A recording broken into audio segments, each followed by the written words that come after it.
From New York City for our viewers worldwide, I'm Scarlett Fu. Bloomberg Real Yield starts right now.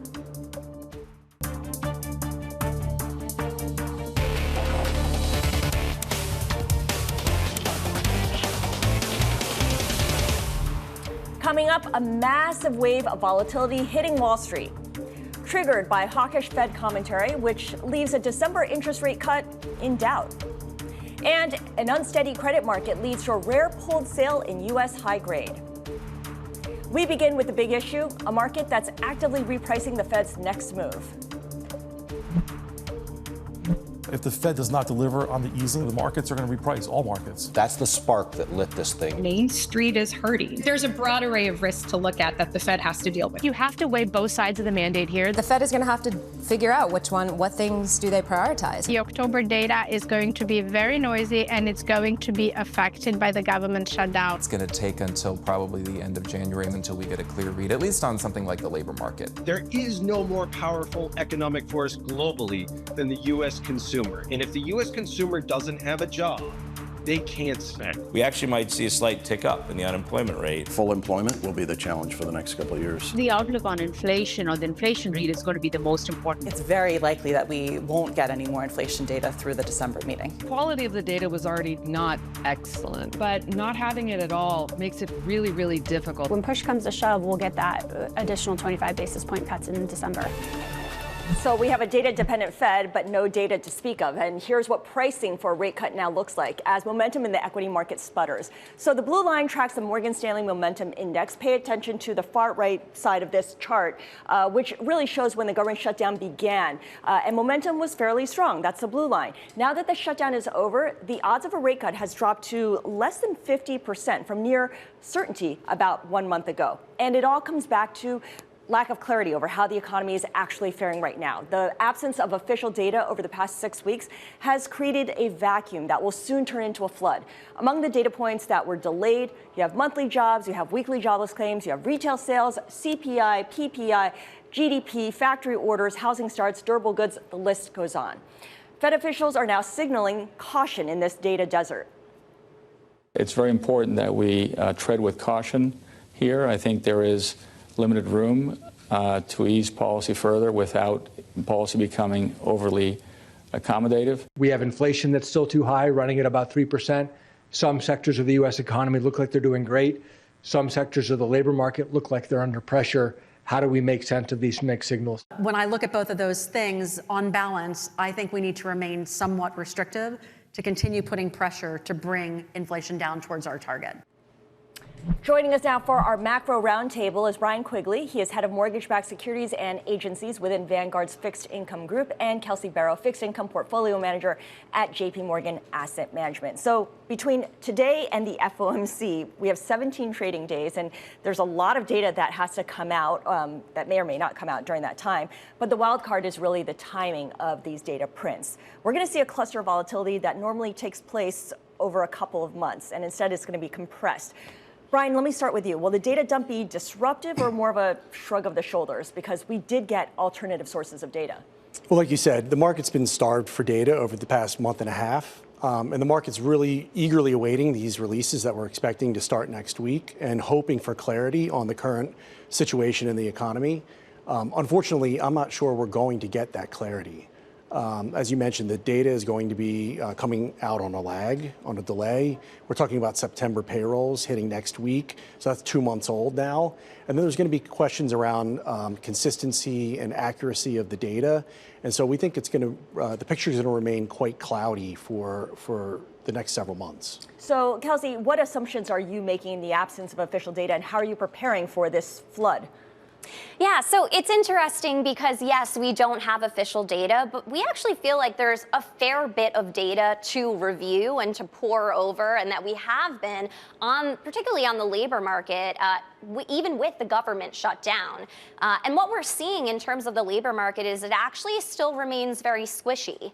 And that's why our base case is that the Fed ultimately does follow through with a rate cut of 25 basis points. Now, I think the market is reasonable in terms of pricing in a 50-50 odds. And I think part of that is because of the noise within the committee.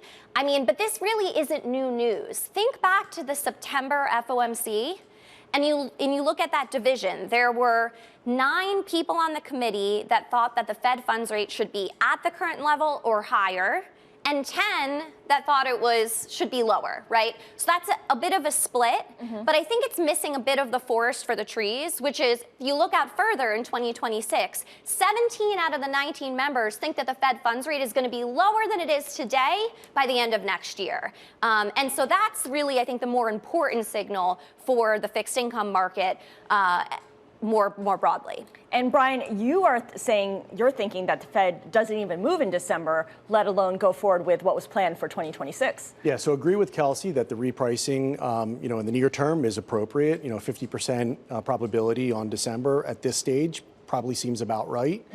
But if you listen to Powell's comments at the October FOMC meeting and you listen to the rhetoric from the Fed speakers since, it seems to me that they're in no rush to cut. They want to take their time. They want to understand, how things are evolving.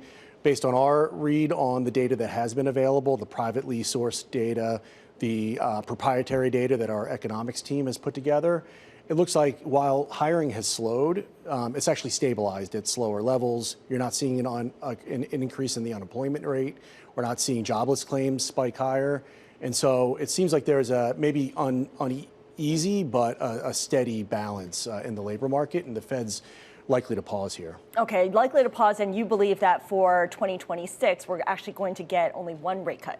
Yeah, I mean, our outlook for growth going into next year is reasonably optimistic. And if you look at where growth is coming in for 2025, the entire year, we're talking about a real GDP growth around 2%, which is pretty strong considering the dip that we saw in the middle of the year. Into next year, we think we're likely to see equal or maybe slightly higher growth. And we think that's an environment where the Fed's going to take their time. So, Kelsey, the Fed, when it meets in December, is going to update its summary of economic projections. How much can you really read into that? How much can you rely on that forecast? I mean, as much as you can ever really rely on those forecasts. I mean, they're a moving target. It's based on the data that they have in hand. They're all trying Which to is make not the a best, lot of it. Right, they're trying to make the best decisions with what they have. And I think really what Brian is getting at in terms of the outlook for next year, to me, is really a question of sequencing. So in the very near term, I see companies are generally still frozen. We're still in a K-shaped economy. I don't see a lot of hiring. It's an environment where the Fed probably still has some ammunition to ease policy. But then you look into next year, and I think the catalyst could start shifting. If the Fed delivers the rate cuts, if financial conditions remain easy, you have the companies remaining resilient, tax refunds that are going to come next year that could reinvigorate the consumer. And so you start to get a cocktail that looks more constructive than it does right now. But I think we need to get through the next few months first before we can look out to that. Walk before you run, right? You don't need a lot of data to tell you that there's an affordability issue when it comes to housing. And the Trump administration is trying to come up with solutions to address the affordability crisis. The president floated in a Truth Social post the idea of a 50-year mortgage, kind of comparing himself to FDR, which, of course, was when we got the 30-year mortgage. That's been kind of poo-pooed, but now the FHFA director, Bill Pulte, is talking about portable mortgages where your current mortgage rate can move from one home to another. Brian, given where you work with MBSs, what do you make of these proposals? Yeah, listen, I mean, as you mentioned, affordability is a major issue today, and it makes a lot of sense that policymakers are trying everything they can to address that issue. Unfortunately, there's really no magic fix.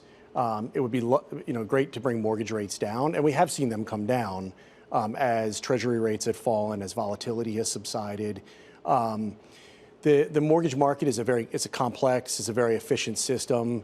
It's very standardized. There's no infrastructure for a 50-year mortgage. There's no infrastructure to support portability or assumability. And so these things are going to take time to develop if that's the direction that they want to move in.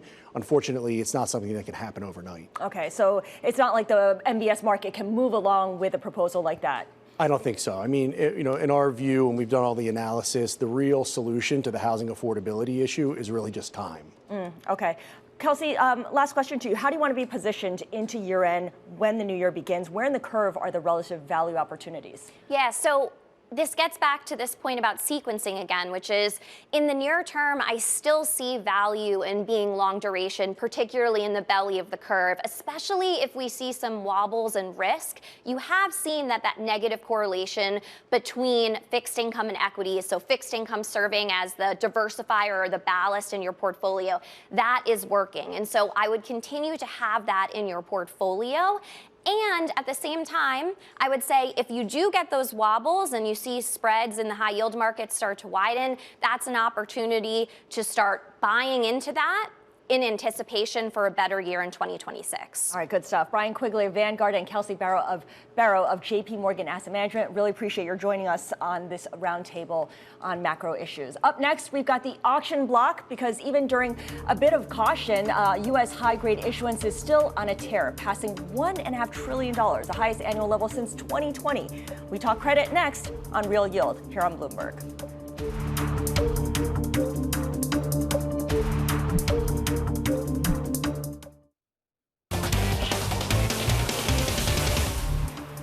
I'm Scarlett Fu, and this is Bloomberg Real Yield. It is time now for the auction block, where we highlight the big stories in credit issuance this week. We start with U.S. Treasuries, in fact. This week, we saw both the 10-year and 30-year auctions tail as demand weakened. The 30-year saw the primary dealer award increase from October's record low, and indirect bidders took down their highest share of a refunding since 2023. Let's move over now to U.S. high grade. The week did start strong with Verizon's massive $11 billion sale, but market volatility slowed down issuance to close the week. And yesterday, we actually had the first market-related pulled bond deal of the year from DXC Technology. And a little bit of a crack in high-yield issuance as well. Applied Digital selling $2.35 billion of bonds at one of the steepest discounts of the year as the deal struggled to generate demand. The offering priced at 97 cents on the dollar with a yield of around 10%. The firm is tied to CoreWeave and was met with some caution during the rush of offerings to fund data center construction. Credit investors are now signaling patience and caution across the market. Any asset class that's growing so tremendously, there are likely to be accidents, right? It comes down to fundamental risk-taking and understanding the structure behind in what you're investing. And I think from our perspective, making sure that there's transparency and that you're talking to your investors frequently. The reality is as this asset classes continue to grow, underwriting standards just have to continue to be maintained. And you have to avoid the exuberance to deploy capital, right? It's about being prudent, being okay missing things, and making sure that you're aligned, which we are, with what we're investing in with our third parties. So from our perspective, it's definitely raising the bar and making sure you maintain that bar and not get succumbed by having to deploy capital for the sake of deploying capital. All right, let's dig into all of this now with our credit roundtable. Joining us now is Winnie Cisar, Global Head of Credit Strategy at CreditSights, and Patrice Altongy. She is Head of Debt Capital Markets at HSBC Americas. Winnie, let me start with you. I want to pick up on that idea that the IT services firm DXC Technology pulled its bond offering yesterday, citing market volatility. It's pretty rare to see an investment-grade bond sale pulled. How significant is this from where you sit? Yes, it is exceedingly rare to see an IG bond deal pulled from the market. I think it's significant because we know objectively that next year is going to be a very big funding year for all things AI, tech, data centers, utility related to that AI spending cycle. And if we're starting to see some pushback now on, some specific issuers, that does have some broader implications for where valuations should be kind of across the sector and then across the investment grade market as a whole. We always say that supply follows demand, and there should theoretically be a little bit of a downdraft in the supply if demand is not stepping up to that new issue market. But we know that the forecasts for CapEx are pretty punchy. Absolutely. So let's look at the supply side, Patrice, because in the wake of this withdrawn offering, Bloomberg is reporting that no companies are considering selling new investment-grade bonds today. If the wobbliness in the stock market extends into next week, how do you see that impacting issuance with this pulled offering? Yeah, I can't comment on one particular company situation and their access to the market, but what we've seen from our side is we've definitely seen an increase in supply, right? We had the screen up earlier, but we've hit 1.5 trillion this year. That was what the markets were expecting for the entire year. That supply has been very well absorbed. It has come from the tech sector, which is up this year in terms of its volume, but those order books have also been massive. So we're still seeing a huge amount of cash that's sitting on the sidelines that wants to come in and buy these transactions. I think when you look at spreads, we've seen some pullback in spreads, but if you put that in a historical context, they are still extremely tight. I think right after I was on here in September, we hit the all-time tights that we've had since 1998 in spreads at 72 for the index. We're just at about 80 right now, so that's pulled back a little bit. Of course, that does move too with where treasuries are. And so I think as investors look at the future, we are in an incredibly transformative time in the markets right now, and the U.S. investment grade markets is going to be the place to fund this growth. And I think for investors looking at and thinking about what is the total volume that can come and having those expectations is something that they would want to understand. If you do look back to COVID, I mean, that was a year where we had 1.75 trillion of supply. Yeah, I think about that, and all that's true, the long-term story, but we have seen investors become kind of nervous about tech credit, mainly because of Oracle. The spreads have widened, and the cost to insure against a default, the CDSs, have doubled. And Winnie, investors now question whether these kinds of investments will pay off. What do you think that means for other sectors like energy and utilities that provide support for AI projects that also need a lot of funding? Yeah, I think that that's a really great point and something that we've been considering a lot this year. The AI value chain is not only in the tech sector, it spans across so many different sectors and a lot of sectors that are very capital intensive, especially utilities. So as we're thinking about kind of the outlook for investor demand next year, we do think that there is going to be an incremental degree of kind of skepticism and scrutiny that's done on a lot of these bond deals and transactions, thinking about what is the actual useful life of the things that these companies are investing in? How are we thinking about that balance of supply and demand, not just over the next 12 months, where we know there are still a lot of capacity constraints on the data center side of things, but a little bit further out, 3 years, 5 years, especially as a lot of these bond deals are not just concentrated in the front end of the curve. And I think about what's happening in high yield as well. We mentioned Applied Digital selling $2.34 billion of junk bonds at a steep discount. This deal, Patrice, struggled to generate investor demand, and we know that there's a lot more deals coming where companies need to fund their data center buildouts. Do you think that what we saw in high yield marks a turning point in investor appetite, at least at the junkier side, for funding the AI buildout? I can't comment on Applied Digital, but when we look at the companies that have come to the market and the investment grade market, these are some of the largest, most cash generative companies we have in the world. So the reception that we're seeing from them is quite strong. I don't know if there's necessarily one translation from an isolated instance. Each situation is different here, and I don't know if you can necessarily have one takeaway that applies to the entire sector here. What do you think, Winnie, in terms of on the high yield side? Yeah, so I think within the high yield side, over the past few weeks, really since the First Brands and Tricolor headlines hit, we started to see a pullback in high yield retail demand with those mutual fund flows, those ETF flows. And that oftentimes will result in a little bit weaker capital market conditions. At the same time, high yield investors are expecting an uptick in net new issue supply related to things like LBO debt needing to get funded over the next 12 months. So I think that the high yield market, while it has benefited from really strong technicals in 2024 and especially the first half of 2025, is starting to reconsider the outlook for technicals over the next 12 months or so. We also know that there are a number of large issuers within the investment grade market that might be looking at some sort of fallen angel downgrade over the next 12 months. So that assumption around, there's not enough paper to buy to kind of sop up all the demand is perhaps beginning to shift a little bit, especially in November, right? It's kind of the end of the year. People are not necessarily willing to take the big swings at this point. Right. Up until the last 2 weeks, 2025 has very much been a risk-on year. Yet when you look at a chart of total returns of investment-grade credit versus high yield, this year you really see that starting in late February, junk began underperforming. The gap between investment grade and high yield really widened further in March and April, around the time that the Liberation Day tariffs were announced, and it really hasn't closed. It's unusual for this to happen. This is not how it's supposed to work, Patrice. Why is this happening where investment grade is seeing higher returns, total returns, than junk? I think when I look at the market, you're looking at very different companies with different credit qualities that are in there. And in the investment grade market, investors aren't normally planning for you're taking calculated risks when you go into the high yield market versus defined risks that you're looking at when you go into investment grade. I wonder whether this anomaly can go on through next year, or what's going to change it, Winnie?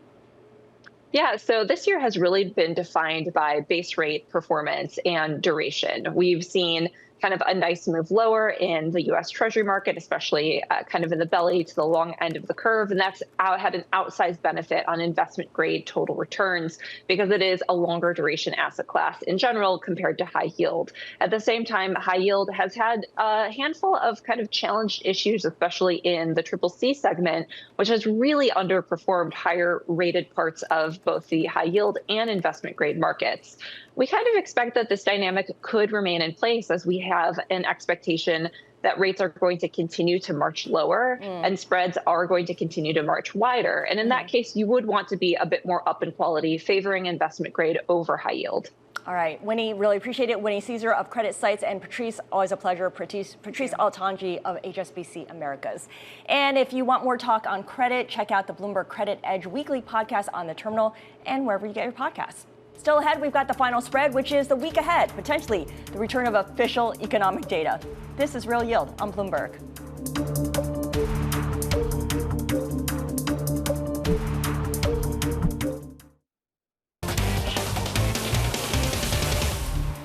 I'm Scarlett Fu, and this is Bloomberg Real Yield. It is time now for the final spread, the week ahead. And coming up on Monday, we've got the inaugural Bloomberg Africa Business Summit kicking off in Johannesburg.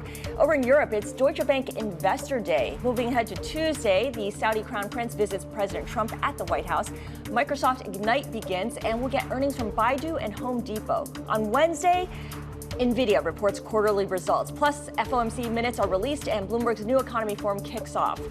On Thursday, Walmart reports its quarterly earnings. Of course, they have a new CEO that was announced today. A host of Fed speak will be taking place, and maybe we'll have the return of official labor market data with weekly jobless claims. On Friday, commentary from European Central Bank President Christine Lagarde.